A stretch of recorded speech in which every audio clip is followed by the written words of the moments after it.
This is CTV News with Michelle Brunoro. Please accept this check for $22,331. Tonight, how a South Island teacher with a connection to Terry Fox turned his classroom into a fundraiser frenzy. Also ahead. The impact on our community over the last month, it's been very challenging. Better late than never. The main road into Bamfield, long closed by wildfire damage, sets its sights on reopening after finally receiving help from the province. Plus, Adam finds out how a pair of almost 80-year-olds inspired international attention after unexpectedly falling in love. Later on the Sawatsky sign-off. Good evening. Thanks for joining us. An Oak Bay teacher's connection to Terry Fox has sparked a fundraising fire amongst his students. The Monterey Middle School class is racking up thousands for cancer care and research, likely the most of any class in BC. Brendan Strain with a heartwarming tale of resilience and community response. I have a hard time talking about Terry.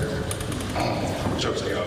Kelly Nyhan teaches grade 7 at Monterey Middle School in Oak Bay. When he was 12 years old, doctors found a tumor in his kidney. While he was in hospital for treatment, he passed another boy, which caught his attention because of his prosthetic leg. And that was Terry Fox. I actually saw him on the same ward in 1977. Kelly survived his battle. In 1980, Terry embarked in his Marathon of Hope, attempting to run across Canada to raise money and awareness for cancer research. Although halfway through that run, Terry's cancer returned, taking his life. Kelly has never forgotten Terry's legacy, and every year challenges his students to raise money for the Terry Fox Run.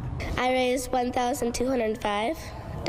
This year, Penelope Kirkland was the top fundraiser at the school, motivated by a personal story. My grandpa had cancer and suffered from it for a long time and sadly did not defeat it. In just 6 weeks, these students raised a lot of money for the cause. Please accept this check for $22,331. Remarkable. I'm hearing it's probably the top in the province. Monterey School won't find out officially if they are indeed the top grossing school in the province until January. But the school's principal says he couldn't be prouder of what his students accomplished this year. That's a lot of money for a school of about 400 students. Today, Monterey held a special assembly celebrating everyone's efforts. You got a lot of hair. Yeah, I've been growing it out for a year and a half. Which saw Huxley Campbell shave his locks. I feel weird. I'm cold. As well as follically challenged Kelly Nyhan, getting his entire head bejeweled by students. How you feeling? Ridiculous. Maybe so, but it's a promise kept to these kids if they were to push past the $20,000 mark. It's easier to do the jewels. Kelly, who has never forgotten that 18-year-old boy he passed in the hall of the hospital in the late 70s, as well as the legacy that boy left with all Canadians, says this fundraising campaign was more about a teachable moment for these students. It builds global citizenship, builds an awareness that they can make a difference in the world. As individuals, we don't have a lot of power, but as a community, we have an incredible amount of power. So that's a big takeaway I hope the kids take away from this. Brendan Strain, CTV News, Oak Bay.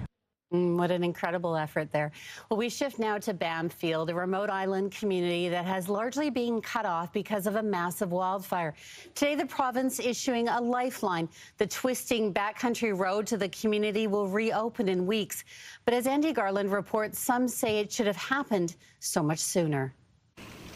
Signs and barriers are expected to be taken down in a couple of weeks, and the main road to Bamfield will be reopened. Absolutely fantastic news. The impact on our community over the last month, it's been very challenging. Closed due to the Mount Underwood fire, which created a significant safety hazard to a slope above a 1.5 kilometer section of road. Crews have been working weeks to stabilize the area. Over 1,000 trees were taken down, some a meter in thickness. The Ministry of Infrastructure says the discovery of a sinkhole near the road base will be repaired once tree removal in the area is complete. And a weather station has also been installed to help inform decisions about temporary road closures during severe weather. The work being undertaken is so important because it's not something that you can immediately see. It's something you have to kind of manage and mitigate the risks of. The only way in and out of Bamfield by vehicle since the fire has been a long detour route through Lake Cowichan and the Dididat First Nation. Instead of having an hour and a half drive to the doctor or to the hospital, that is an overnight trip now. Frustration over the long detour reached a boiling point last weekend, and according to Hawaii First Nation Chief Councillor John Jack, on a CFAX radio interview Wednesday, he said Bamfield residents crossed the barriers on foot and walked the section of road while work was being done from above. I think it's an expression of deep frustration, and I really want to empathize with that. However, I think what it also did was delay work on repairing the damage. Once the road reopens, the hope is the province will reconsider and take ownership of the Bamfield Main Road as well as the Detour Road. Having various stakeholders responsible for that road makes it difficult. But according to the ministry, they have no plans to take ownership of either road. Andy Garland, CTV News.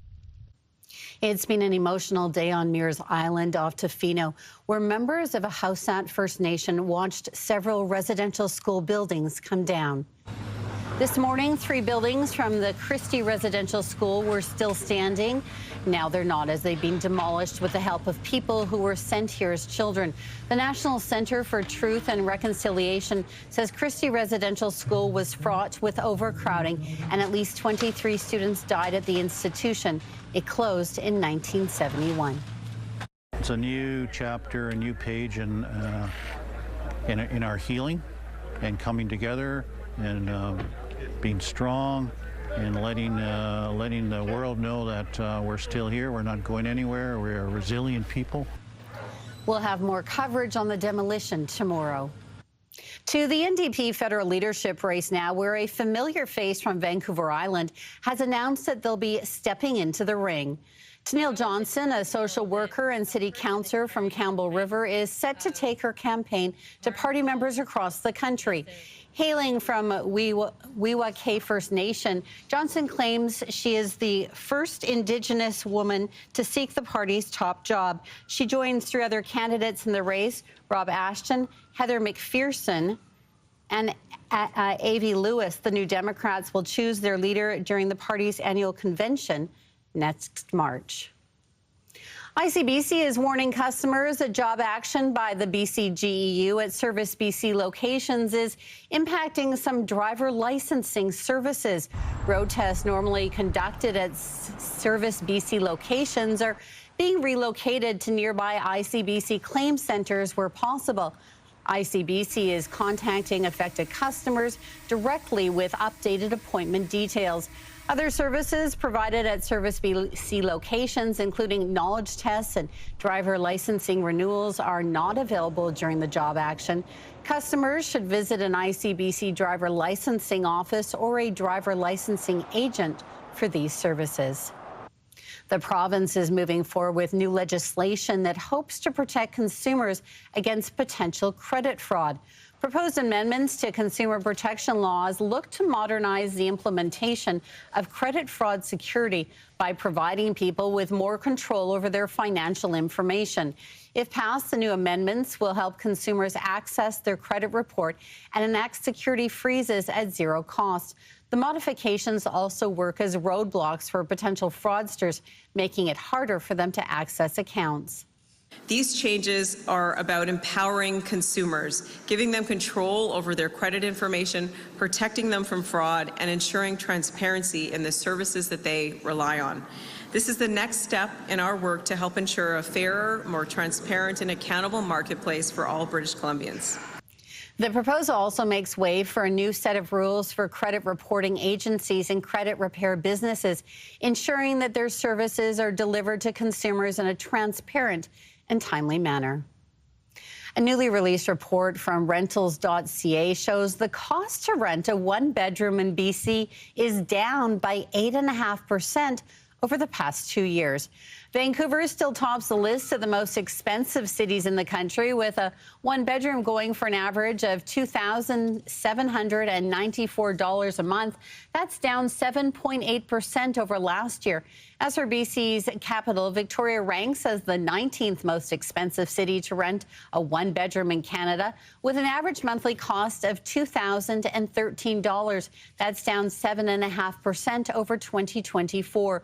The province says BC has set a record high number of rental housing starts over the past 3 years, which it says is part of the reason rents are declining. A gargantuan gourd grown on Galliano Island has been crowned the winner of BC's annual Giant Pumpkin Weigh-Off.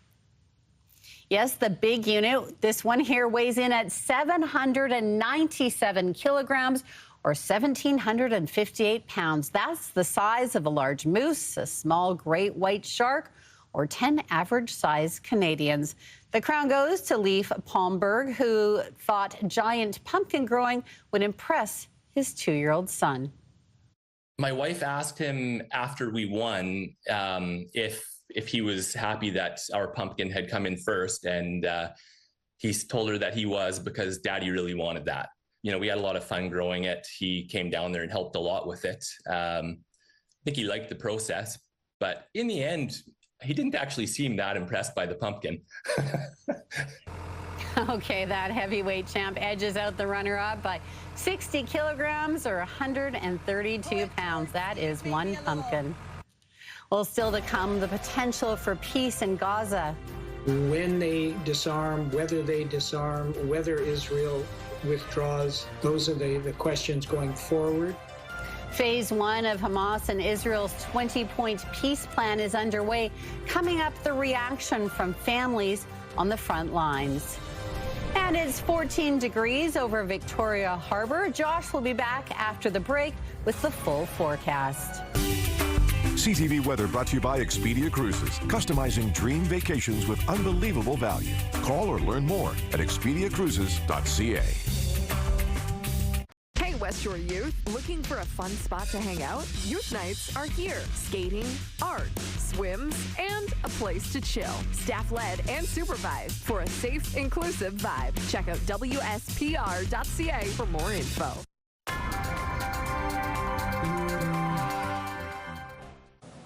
And Josh joins us now with a look at weather as we inch to the Thanksgiving weekend. Shaping up to be a fairly wet Friday and at least part of the Thanksgiving long weekend. Let's take a look at some of the rainfall totals by the end of the day Friday. This is up to 10 p.m. Friday. You can see 5 to 10 millimeters in and around Victoria. We'll see some rain out along the west coast from Comox south towards Nanaimo. But the bulk of the rainfall, as you can see, will be over inland areas on Friday.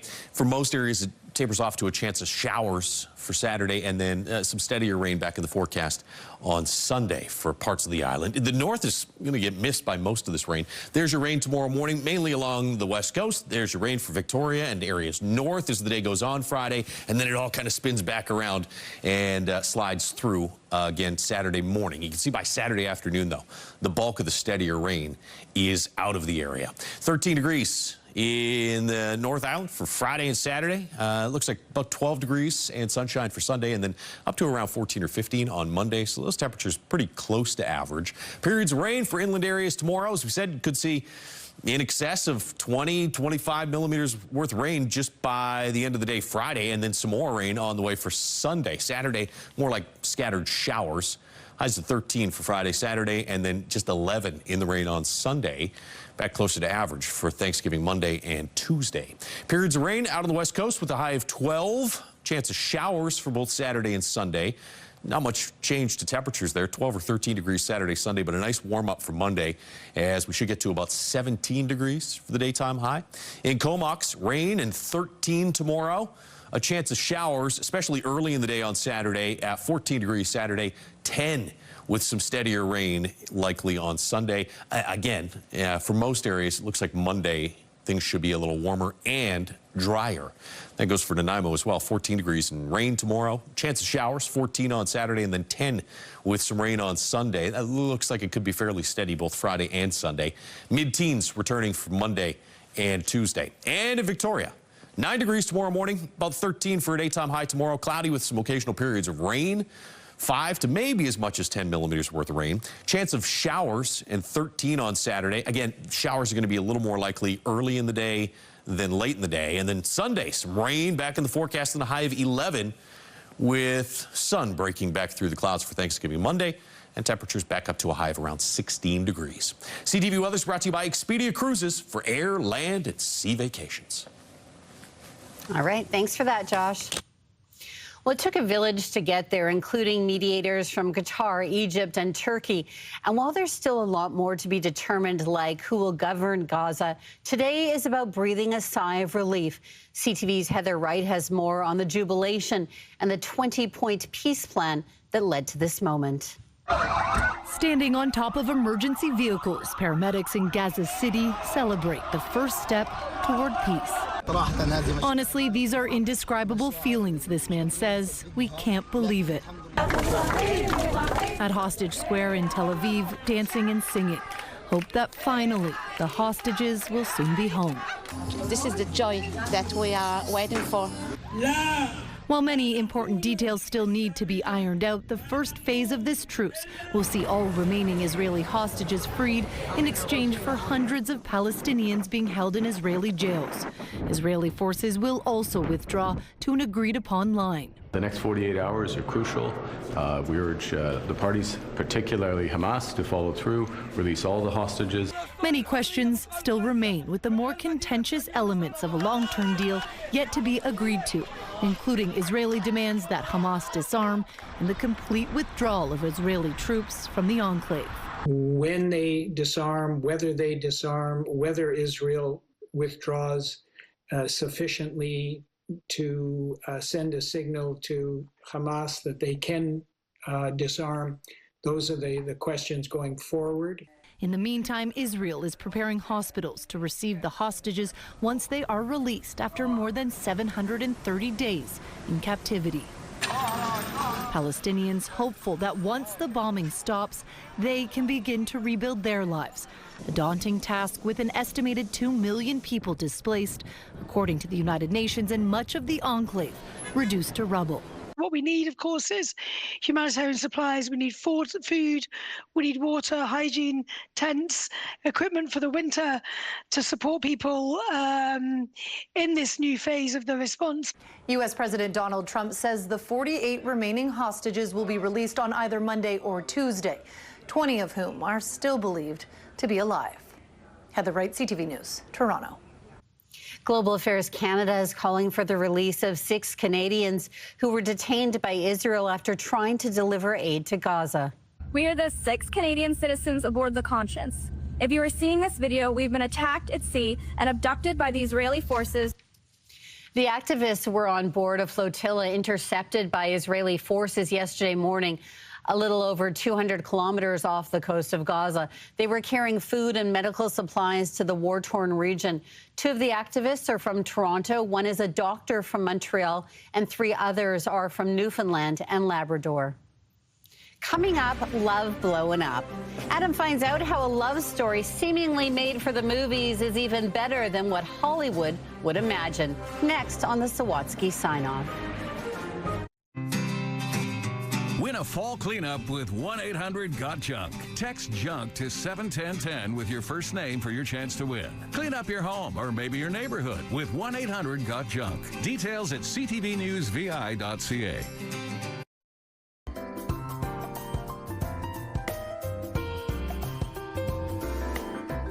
Finally, Adam finds out how a pair of seniors who earned international attention for falling in love discovered something far more satisfying than viral fame on the Sawatsky Sign-Off.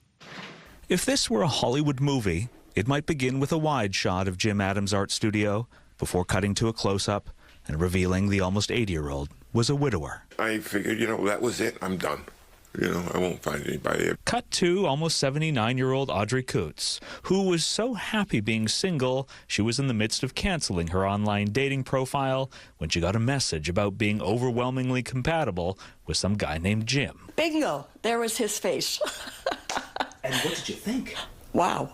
A montage might come next, featuring the art Jim made of her and him after they talked for hours every night for 2 weeks straight. And it was just like, yeah, this is right. It just fit. I thought I have to meet this man. Which is when the comedy in romantic comedy would occur, when Jim forgot his wallet on their first date and 6 months later attempted to propose over a bowl of pasta. And saying to myself, don't drop it in the pasta. Don't drop it in the pasta. Don't drop it. You didn't drop in the pasta? I didn't drop it in the pasta. I made it over the pasta. And she did say yes. She did say yes. Yes. had tears. The movie's big climax would happen after the wedding, after Jim's son proclaimed it's not impossible to find love so late on social media. As he said it blew up. And I said, was anybody hurt? Well, just the opposite. After the story was picked up by media all over the world, from Oprah's magazine to a website in India, a lot of people were filled with hope. Here's something that's magical that's happened for these people. Yeah. And it was. And if this were a movie, the credits would roll. But it's not. 4 months later, Audrey was diagnosed with cancer, and then so was Jim. When it says in sickness and in health, we both take that very seriously. So they cared for each other tirelessly, loved each other unconditionally, and now, 4 years later, Audrey and Jim are not only healthy, they're experiencing a love far deeper than the superficial kind we see on screens. We're happy. We laugh a lot. I think it's great. It's wonderful. And it really is never too late, they say, to find your real life happily ever after. Adam Sawatsky, CTV News, White Rock. Aw, so lovely. That's all for now. Thanks for watching.